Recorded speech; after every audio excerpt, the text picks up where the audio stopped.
Hello everyone, good afternoon. Thank you so much for being here today with us. Now, before we begin this event, I would like to share a few words in Spanish about what we'll be discussing today. So, buenas tardes, me llamo Ricardo Coronado, soy un vocero para CalFire. Y gracias por acompañarnos con el día de hoy.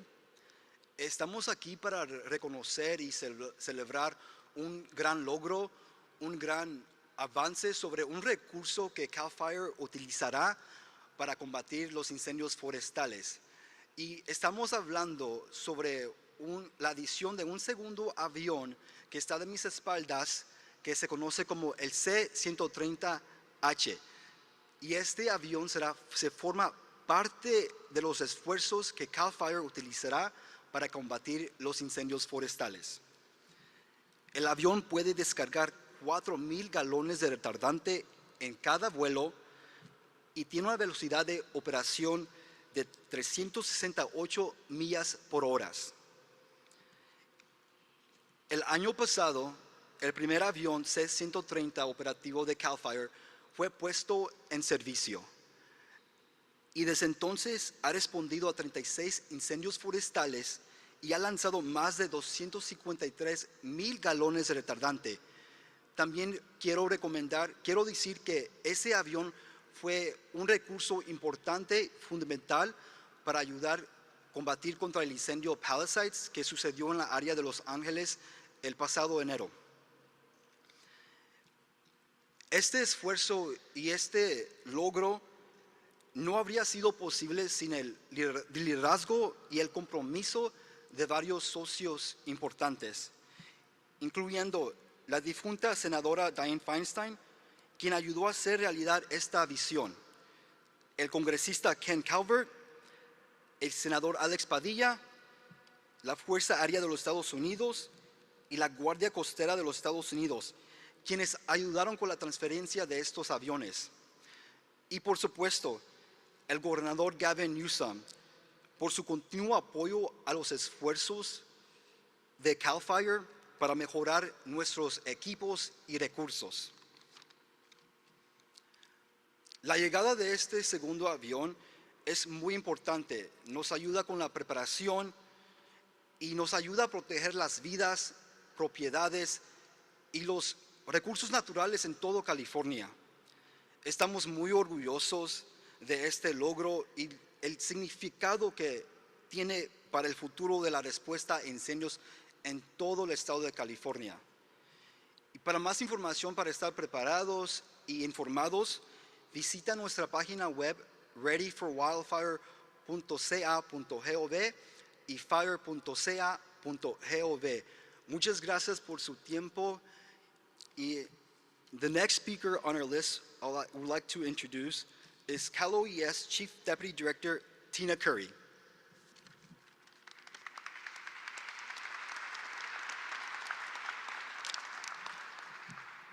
Good afternoon. I'm Tina Curry. I'm Chief Deputy Director of the Operations at the California Governor's Office of Emergency Services. CalOES is proud to stand here today and with our partners at CalFire and with fire agencies across California. Now more than ever, protecting our communities in California from wildfires and ensuring that we are ready requires a team effort. Wildfires are year-round. We were reminded of that just this last January. We must match this threat with a constant anticipatory stance and with readiness. This achievement today is one of really historic proportion for California. Governor Newsom, Director Tyler, and the entire CalFire team, this achievement can't be underscored. This aerial fleet is no question a critical and historic juncture for our state's effort to combat wildfires. Mutual aid is another fundamental component of this partnership. In addition to protecting their own communities, our local government and tribal fire agencies make up the state's mutual aid system, the likes of which does not exist anywhere else but here in California. CalOES maintains a fleet of more than 270 fire engines and other fire equipment that's positioned all over the state at all times. That equipment is staffed by a network of over 150 of our local government and tribal fire agencies. This vital partnership provides surge capacity for all of California to rapidly respond to wildfires and other emergencies when we call. We have also invested and employed new technology to understand threats sooner and respond quickly with the right resources in the right places. These decision tools, along with a posture of proactive and rapid response, are all components that today's fire conditions demand. The Fire Integrated Real-Time Intelligence System, what we call FIRIS, is sensor-based aircraft that's available at all times, 24/7, that can instantly deploy and give us real-time visual awareness of fire conditions and other types of emergencies and incidents in places that we otherwise couldn't get to, other than through aircraft.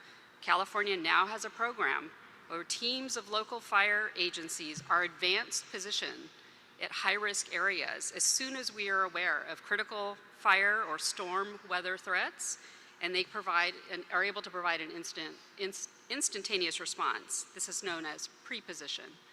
And then finally, our Wildfire Forecast Threat Integration Center. It's a joint operation that Cal OES has with CalFire, uses the latest technology and connects a lot of different data sets for wildfire forecasting and weather threat intelligence that is faster, earlier, and more precise, and most important provides actionable information to first responders and to our communities so they can be ready. It takes this partnership and these resources, and it also takes the public's help to be ready for wildfires. So I urge you, be vigilant, be ready with a plan, and always heed the instructions of your local emergency officials. These are important things that you can do every day to protect yourselves and your family. So thank you, and it is my honor to introduce the Director of CalFire, Joe Tyler.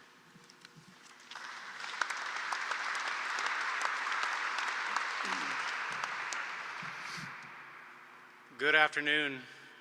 It is an honor to be here today to talk about the expansion of CalFire's aviation firefighting fleet. My name is Joe Tyler. I am the Director and Fire Chief here at CalFire. While it was cloudy this morning and it is cool today with rain in the forecast, we need to recognize that we are only 60 days out from the peak of our fire year. And we've seen our fire year truly as a year looking back at January 2025 in the Los Angeles basin. We need to recognize that in this 60 days going into the peak season, now is the time to create your defensible space and utilize cost-effective retrofits to harden your home. I'm not going to say that this is going to be the worst wildfire year ever. I don't think it takes much more than each and every one of us to recognize over the last decade of what we have been through in California, and we can expect more to come. The conditions have changed in California. The hotters are hotter, the dryers are drier. And as an example of that, as I was thinking about what I was going to say today, in 1991, I was laid off as a seasonal firefighter in the 3rd week of September. That was the end of the fire season in 1991 in Shasta County. In 1993, the Santa Ana wind conditions were commonly in October and November, maybe early December, and now we see the situation where the Santa Ana winds of Southern California are through November, December, and as we saw into January. We recognize that Californians and the administration with the legislature have invested billions of dollars not only into protection but also into resilience and prevention. In 2013, the United States Forest Service went into an agreement to try to acquire 7 C-130s. And by 2018, finding little progress and not being funded for operations and maintenance, they gave up the program. And it was the vision of the Aviation Management Unit here bringing it to my attention, asking us if we wanted to enter into an agreement to acquire the 7 C-130s that our U.S. Forest Service partners were involved in. We presented that to the administration, and the administration said yes. And by 2018, a letter was authored by the California administration to seek acquiring the 7 C-130s. In the 2019 National Defense Authorization Act, our congressionals authored the ability to transition these 7 C-130s to the state of California.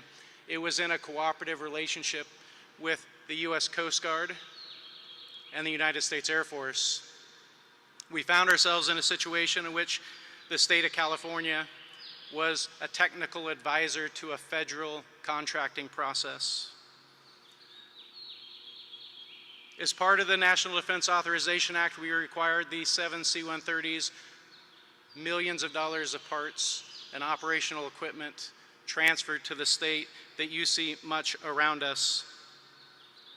By 2023, we found ourselves where we continue to have delays.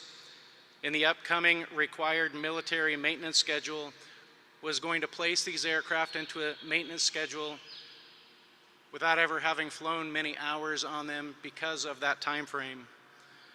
So utilizing the support of Governor Newsom and our congressionals, the 2024 National Defense Authorization Act was signed, and on December 14th of 2023, 7 C-130s were transferred in its totality to the state of California.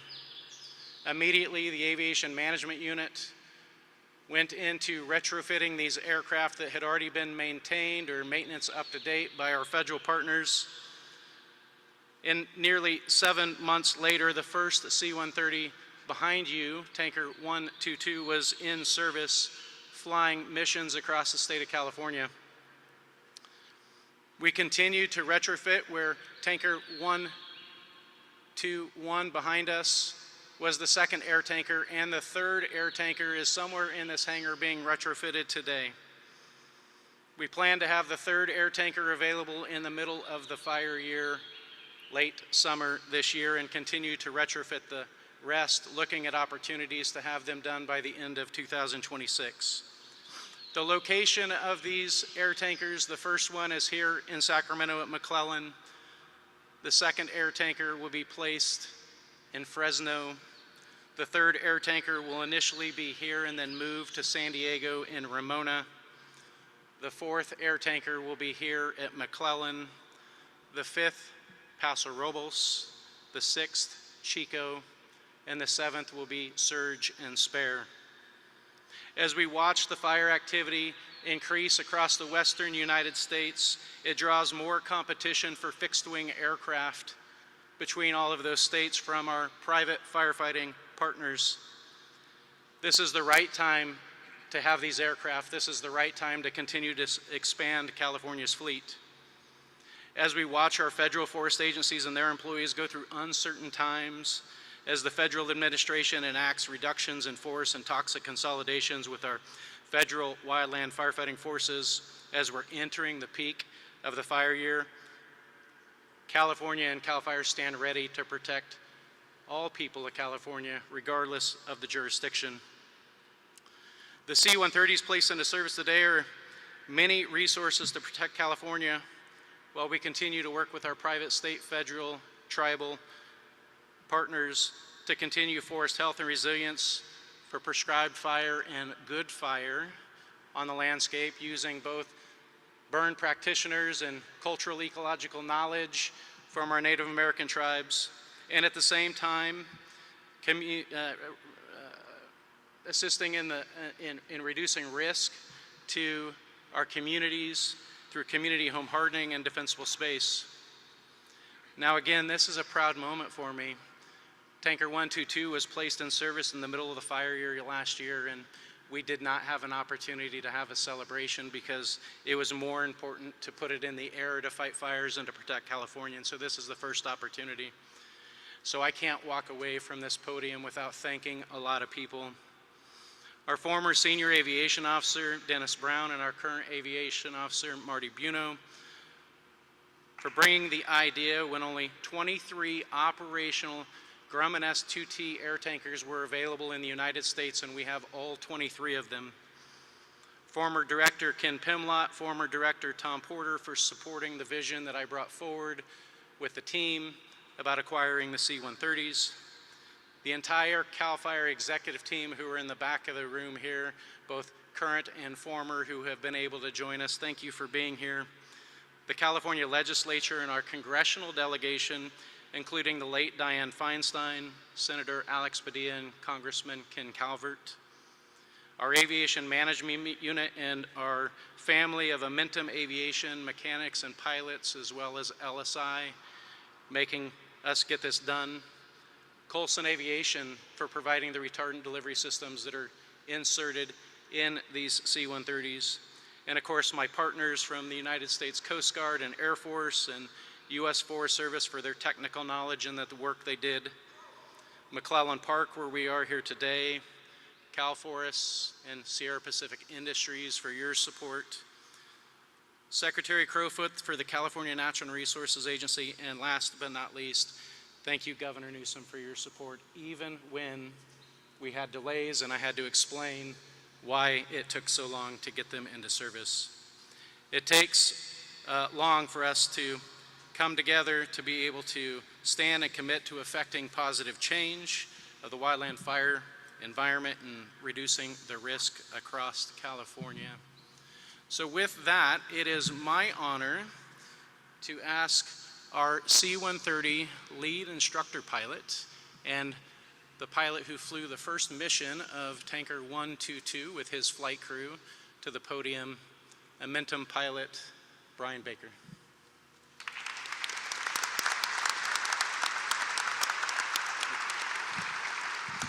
Thank you, Director Tyler. I would just like to say thank you to CalFire leadership, the leadership and support of the state government in providing us, and from the United States Coast Guard, everybody that was involved in making this dream become a reality. The platform you see behind you is the exclamation point of the answer to the question, is the state doing everything it can to provide us with the best capability to protect the people and resources of the state of California from wildfire? And the answer to that question is emphatically yes. The increased capability and gallonage of 4,000 gallons of the C-130, the speed and the capability of the retardant delivery system that's installed in this particular aircraft is going to take our already successful aviation program to the next level. So I just wanted to say thank you to all the CalFire leadership. Thank you to all the pilots and mechanics who their dedication and professionalism has gotten us to where we're at today. So I just wanted to say thank you very much. And I really look forward to the future capabilities and the increased capability that we are now going to have to do our job of suppressing wildfires in the state of California. And with that, it is my honor to introduce the Governor of the state of California, Gavin Newsom. Governor Newsom. Sorry, sir. That's good. Thanks, Brian.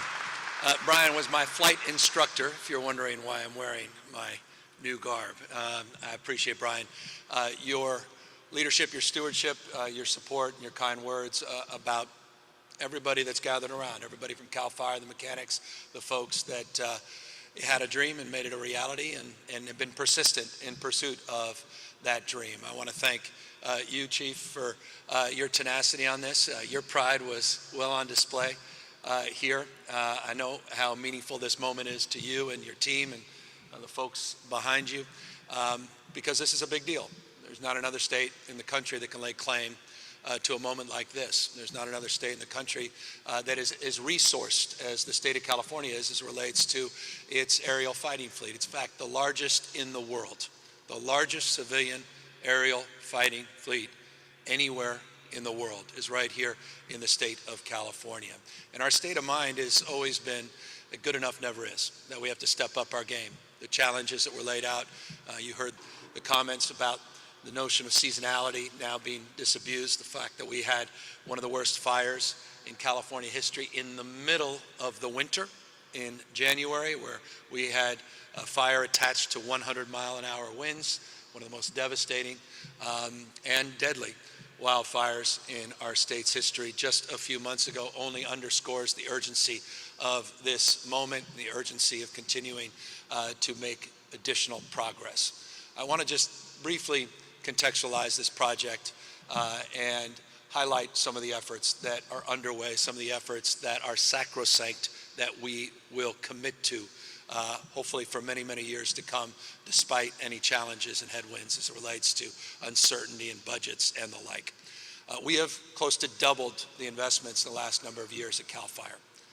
We have significantly increased investments in aerial fleet well beyond the C-130Hs. We've invested in the Nighthawks and all the new technology that behind it, including providing that night vision capacity so that we're running 24/7 as it relates to firefighting suppression.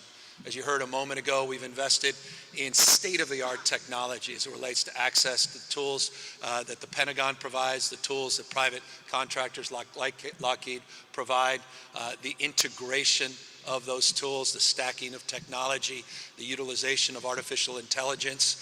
People come from all across the globe to learn more about how it's being done through the Office of Emergency Services and CalFire. We're proud of that. We're also mindful we need to do more. TechnoSilva is one of those companies that a number of years ago was one of the first that went through a new procurement process. We recognized we needed to change the procurement, that we don't have time. We're impatient as it relates to testing these tools of technology, that we needed to iterate. And so that procurement capacity now has expanded, and it's allowed us to make the kind of investments that was just noted as it relates to some of the investments in predictive technology, weather, all the consternation that many have, many should have, around cuts to NOAA and other critical agencies. You should rest assured that California's investments provide, I think, some solace, because we'll maintain them as it relates to weather monitoring, as it relates to prediction with the integration of our intelligence centers and our fusion centers and the work we're doing as it relates to stacking that through the FIRIS system that was just highlighted a moment ago. All critical tools in order to advance early suppression and prediction.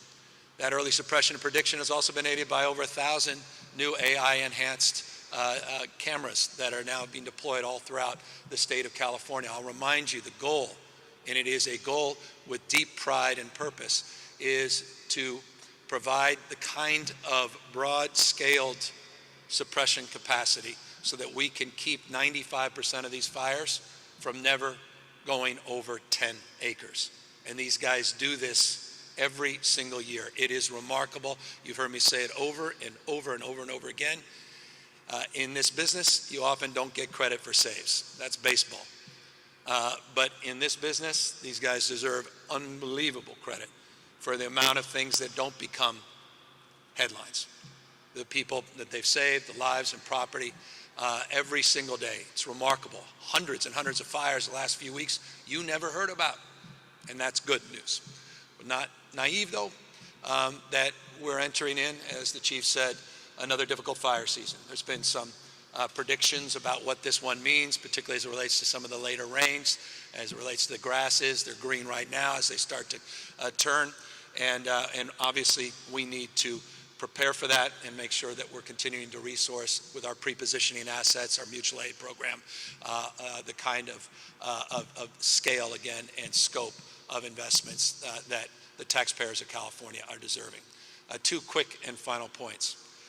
We also have been doing more, not just in terms of aiding our suppression, but we also are aiding in our prevention with unprecedented investments in vegetation and forest management. We've heard people loudly and clearly. We can't make up for 100 years of what wasn't done. And we're not looking in the rearview mirror, we're looking right out the front. And we're focused on what we can do today. As you know, one of my first acts as governor, we didn't wait for these devastating fires. One of my first acts as governor was doing an emergency proclamation to fast track some critical vegetation and forest management projects. We created a new wildfire task force that led to an action plan with 99 specific wildfire action plans. We need to put a new dashboard up to make us more accountable to achieving our goals. We have 10x'd the investments, 10x the investments in this space. $2.5 billion has been invested. Over 2,200 projects have been completed or are underway. 1.9 million acres were treated just between 2021 and 2023, 730,000 acres in calendar year 2023 alone. We have never achieved the kind of scale of that kind of investment in the past, and no, it's not enough. And that's why just a few weeks ago, I did another emergency declaration, an emergency proclamation. And interestingly and coincidentally, today, the first project under that emergency proc is now taking shape up in Humboldt. And the goal of that proclamation is to identify a need, and with that emergency proclamation, to actually get the project up and running within 30 days. You might recall we did something called CalVTP, which is a programmatic EIR, fancy word, for a 20 million acre forest management effort. But there's small projects we're falling through the gaps, and this closes the gap in terms of those small projects and allows us to move forward with administrative oversight that allows us to make decisions quickly. I can go on, and I really can't go on and on, talk about our LiDAR technology, our 3D mapping technology, and talk about all the other AI that we're experimenting with. But at the end of the day, it's about people, and it's about the pride in their work. And so I just want to end as I began, expressing gratitude to all the men and women in uniform. I've seen it firsthand. You don't have to impress me with the work you're doing. I see it over and over and over and over again. Your exhaustion, time away from your family, your sacrifice, the risks you take to your life to protect people and property, and that's what makes good states great states. And so it's with a deep sense of pride and spirit that I want to just extend further gratitude to all of you, not just for the work you've done, but the work we're going to expect of you in the next days, weeks, months, and sadly over the course of many, many years. Final point, we need federal support. 57% of the state's land is federal, 3% is in the hands of the state. I'll repeat that. 57% of the forest land in California is federal responsibility. 3% is the state. Now, we're not here to focus on who's to blame, we're focused on what to do. We have a shared stewardship agreement with the federal administration, but we need to see it funded. This administration just cut 10% of the U.S. Forest Service budget. You can't even make that up. That's not risk-taking, that's recklessness. And so we'll do our part, but we need stronger partnership. And final words, in closing, that's not a political statement that's partisan. We thanked Alex Padilla. We thanked former Senator Dianne Feinstein. I remember my last meeting with her was about these two assets and the 7 that we're able to bring together. Quite literally, my last meeting with her. And Republican Congressman Calvert. And I want to thank the congressman for having our backs, for stepping up and recognizing the urgency of this moment. And so it was right that he was recognized because he played a big role in getting us here as well. And that's the way this should be. We're all in this together. It's not red and blue. It's not rural versus urban. We're all in this together. And so that's the spirit that defines our approach to emergency management, preparation, and it's the approach to partnership. And truly, I'd be remiss, final words, if I didn't acknowledge our partners in the private sector as well. And Sierra Pacific and others, I see leadership here. I want to thank them for being principal partners as well in advancing our collective efforts. All hands on deck. Wildfire season never went away, but it's about to peak. Be prepared, take things seriously, and make sure one thing more than anything else, that you override with any other consideration. Property can be replaced, but lives cannot. Listen to the experts, listen to the men and women of law enforcement and emergency response when they ask for support, when they ask you to leave, to evacuate, take it very, very seriously. Thank you all very, very much, and we appreciate all the great work. And thank you to our federal partners as well, the Coast Guard and the Air Force. Thank you, everybody.